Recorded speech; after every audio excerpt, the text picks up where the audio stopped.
What is going on, guys? Matt Downs with Daily Grind Fantasy Sports to help give you the edge for this NBA 9-game slate.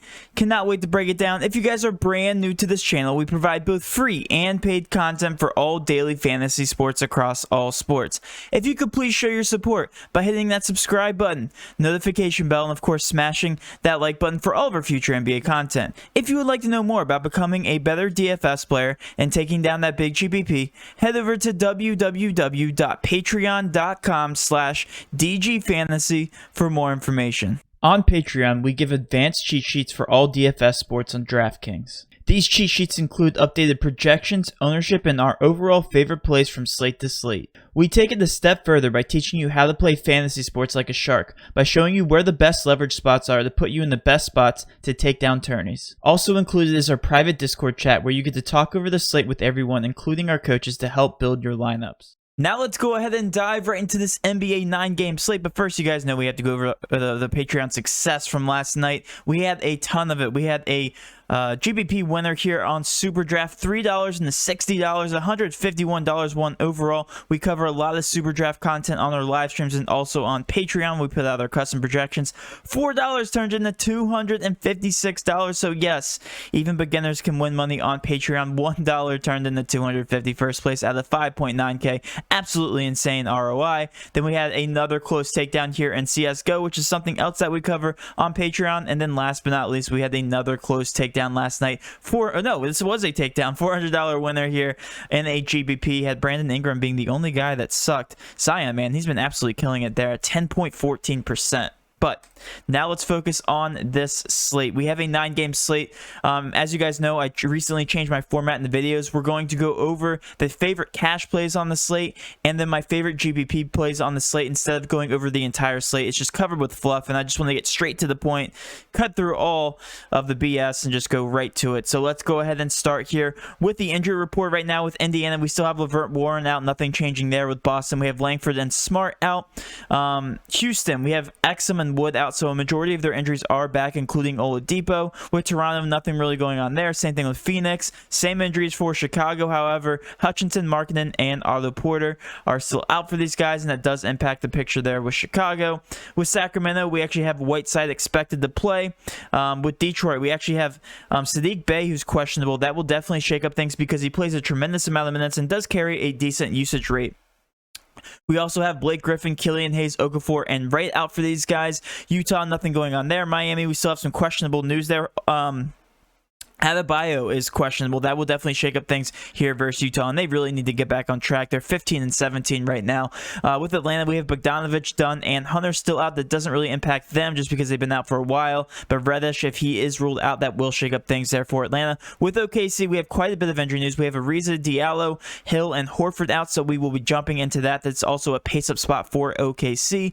With the Clippers, nothing really going on there. With Memphis, just Jackson out, so a majority of their injuries are back. And then Charlotte, we have Cody Zeller questionable, Devontae Graham officially out, and same thing with Cody Martin. So those guys are out. With the addition of Zeller to the injury report, that will definitely impact things there in Charlotte if he is ruled out. This is also a pace-up spot for Charlotte. With Golden State, nothing going on there. With Portland, same injuries. And then last but not least, with the Lakers, we have Schroeder expected to come back, and then Anthony Davis still out for the Lakers. Let's switch over to the slate and talk about the chalk first. We have starting in Sacramento. This just looks like a basic mispricing here with DraftKings. I mean, we have De'Aaron Fox here at $7,700, projected at 29.1% ownership. For whatever reason, his price tag has been going down. Yes, he hasn't been performing the best, but last night dropped 52 points on the Knicks, so I don't really understand the pricing on back-to-back slates. 36 projected minutes right now. Harrison Barnes, also $5,500. I think he's very cash viable as well, just because he plays 35 minutes. He averages 0.8 fantasy points per minute, but it's enough to get him the value, and even then some. This is a high-scoring affair between Detroit and Sacramento. Definitely like this matchup, and also the over has been rising. Started out at a 225, now it's at a 226. So I don't mind De'Aaron Fox and also Harrison Barnes here in this matchup for cash. I like both of these guys. They're just mispriced.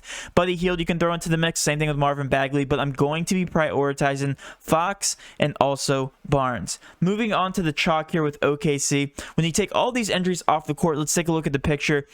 SGA averaging a 27.1% usage, 1.21 fantasy points per minute with these guys off the court. Bazley also averaging 0.97 fantasy points per minute with these guys off the court. And also Roby, somebody else to look at, averaging 1.03 fantasy points per minute with all these injuries off the court. When we actually take a look at the full roster, taking into account their minutes and salary, at the very top, Kenrich Williams is my favorite value play on the slate by far. Projected in 24 minutes, $3,500, but he's averaging over a fantasy point per minute. Very productive in a pace-up spot, 27.4% ownership. Right now, he is very chalky, 6.4 point per dollar value. Also on the list here, we were talking about Bazley, 5.2K, averaging close to a fantasy point per minute, 31 projected minutes, 24.9% ownership. We have him projected right now at 30.07 fantasy points. So love him at a 5.8 point per dollar value. Also, Isaiah Roby does rate very well on the sheet, a 5.7 point per dollar value as well. So 4.9K, definitely take the discount there. I absolutely love these guys in this pace-up spot versus Atlanta. A ton of value to go all the way around. And you can even throw SGA into the mix because we know he's going to carry the highest usage rate in this matchup. Pace-up spot, 34 minutes. No reason he shouldn't hit value. 8.8K is a little pricey for me, but again, very good matchup, and we love the usage rate on him. Mike Muscala also averaging over 1 fantasy point per minute, only projected at 22 minutes, so I think he's more of a punt play. But again, 19.7% ownership is actually higher than I thought at that 3.6K price tag. So definitely don't mind him. He is considered cash viable, and the rest of these guys are just going to be GPP options for me.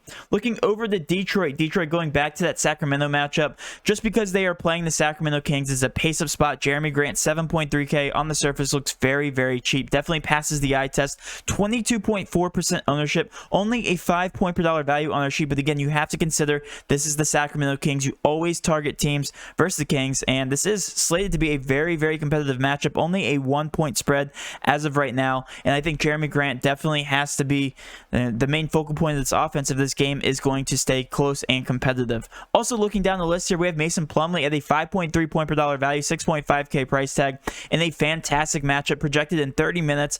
Definitely don't mind him for a cash option. The only thing I don't like about Mason Plumlee is he's only center eligible, so that definitely does take up some flexibility in your lineup. So those guys are definitely going to be chalk. And then moving on to the Charlotte Golden State game, we have a lot of guys to focus on here, especially if Cody Zeller is rolled out. Right now he is questionable, but even with Cody Zeller, I absolutely love Gordon Hayward at a 6.7K price tag. Has been getting a price decrease in a pace-up spot. This is actually the highest over-under on the entire slate at a 233.5. So absolutely love this matchup for both sides of the ball, but even more so for Charlotte. This is a pace-up spot for them.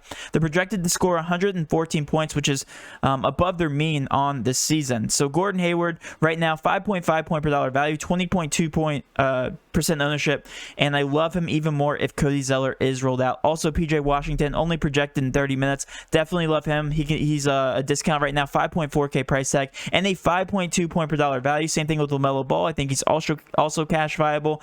All of these guys are going to be cash viable, especially Bismack Biyombo if Cody Zeller is rolled out. He will be mega chalk, projected around 25 to 30 minutes if Cody Zeller is ruled out. So absolutely love Charlotte here as some cash fillers. And then on the other side of the ball, just a simple mispricing here from Steph Curry, 9.7K, 20.2% ownership, a pace-up spot, and he comes out to a 5.4 point per dollar value. Andrew Wiggins got a price discount, but again, he's not a really productive player. Only averages close to 1 fantasy point per minute, a 6.2K price tag, so I don't mind him if you want to slide him into cash right now. But other than that, Steph Curry, Andrew Wiggins are the only guys I'm considering for cash from this team as of right now. And now we're going to hear a quick word from our sponsor. Jock Market is one of the most innovative ways to play daily fantasy sports today. Just like the real stock market, Jock Market allows you to buy and sell players to earn profit based on their performances throughout the day and night.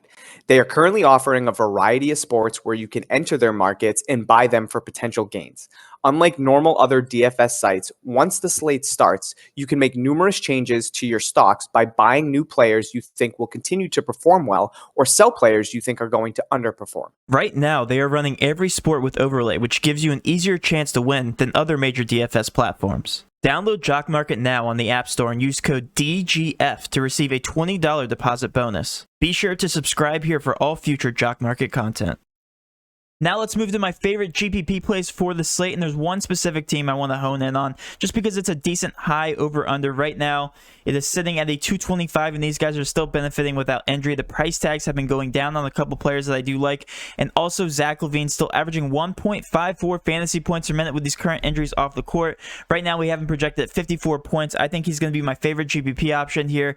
Only 2.4% ownership. I really like these guys because of the ownership. Kobe White averaging over a fantasy point per minute, projected at 32 minutes. So if this game can remain competitive, which I do expect it to, load up on guys like Garrett Temple, Kobe White, and Zach LaVine. I also think that the Golden State Warriors are a fantastic team to target for GPP. Same thing with Charlotte. They're showing lower ownership if Cody Zeller does play. So I will be covering the rest of my GPP plays on our live stream, guys. Hopefully this video did help. If it did, please do hit that subscription button, notification bell, and of course smash that like button for all of our future NBA content. With all that being said, have a great rest of your day, and let's cash.